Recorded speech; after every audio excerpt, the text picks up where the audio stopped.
The chair now recognizes for 5 minutes Mr. Jordan. Thank you, Mr. Chairman. Dr. Fauci, do protests increase the spread of the virus? Do protests increase the spread of the virus? I think I can make a general statement. Well, 500,000 protesters on June 6th alone. Yeah. I'm just asking that number of people, does it increase the spread of the virus? Crowding together, particularly when you're not wearing a mask, contributes to the spread of the virus. Should we limit the protesting? I'm not sure what you mean. How do we say limit the protesting? Should government limit the protesting? I don't think that's relevant to. Well, you just said if it increases the spread of the virus. I'm just asking, should we limit it? Well, I'm not in a position to determine what the government can do in a forceful way. Well, you make all kinds of recommendations. You make comments on dating, on baseball, on everything you can imagine. I'm just asking you just said that protests increase the spread. I'm just asking you, should we try to limit the protests? No, I think I would leave that to people who have more of a position to do that. I can tell you. Government stopping people from going to church, Dr. Fauci? Yeah. Last week in the Calvary Chapel case, 5 liberals on the Supreme Court said it was okay for Nevada to limit church services.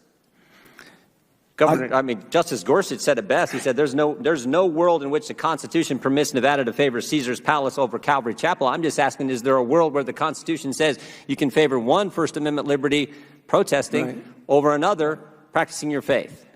I'm not favoring anybody over anybody. I'm just making a statement that's a broad statement that avoid crowds of any type, no matter where you are, because that leads to the acquisition and transmission. And I don't judge one crowd versus another crowd. When you're in a crowd, particularly if you're not wearing a mask, that induces the spread. It's a simple question, Doctor. Should we limit the protests? Government is obviously limiting people going to church. And look, there's been no violence that I can see at church. I haven't seen people during a church service go out and harm police officers or burn buildings. But we know that, for 63 days, 9 weeks, it's been happening in Portland. Right. Yeah. Well, one night in Chicago, 49 officers were injured, but no limit to protest. But boy, you can't go to church on Sunday. What was the?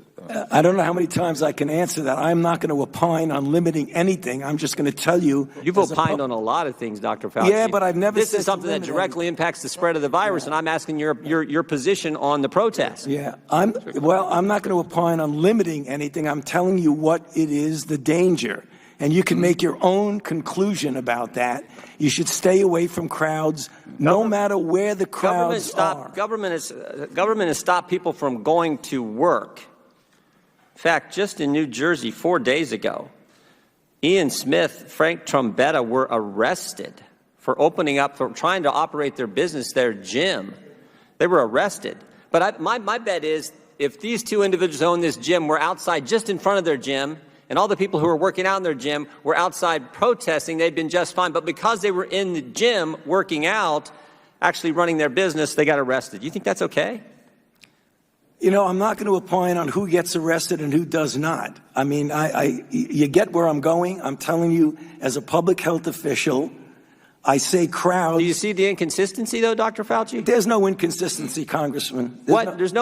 So you're allowed to protest, millions of people on one day in crowds yelling, screaming, but you try to run your business, you get arrested? And if you stood right outside of that same business and protested, you wouldn't get arrested? You don't see an inconsistency there? I don't understand what you're asking me as a public health official to opine on who should get arrested or not. That's not my position. You could ask it as much as you You've want, advocated for and certain businesses. You've advocated for certain businesses to be shut down. I'm just asking you on your position on the protest. I haven't seen one. We've heard a lot about hair salons. I haven't seen one hairstylist who, between haircuts, goes out and attacks police or sets something on fire. But we've seen all kinds of that stuff during protests, and we know the protests actually increase the spread of the virus. You've said that. I said crowds. I didn't say specifically. I didn't say protests do anything. So the protests don't increase the spread of the virus? I didn't say that. You're putting words in my mouth. No, I just want an answer to the question. Do the protests increase the spread of the virus? I don't have any scientific evidence that anything. I can tell you that crowds are known, particularly when you don't have a mask, to increase the acquisition and transmission.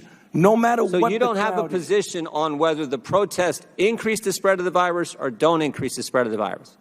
I'm saying that crowds, wherever the crowds are, can give you an increased probability that there's going to be acquisition and transmission. But do you understand Americans' concern? Protesting, particularly according to the Democrats, is just fine, but you can't go to work, you can't go to school, you can't go to church. There's limits placed on all three of those fundamental activities, First Amendment activities, but protesting is just fine.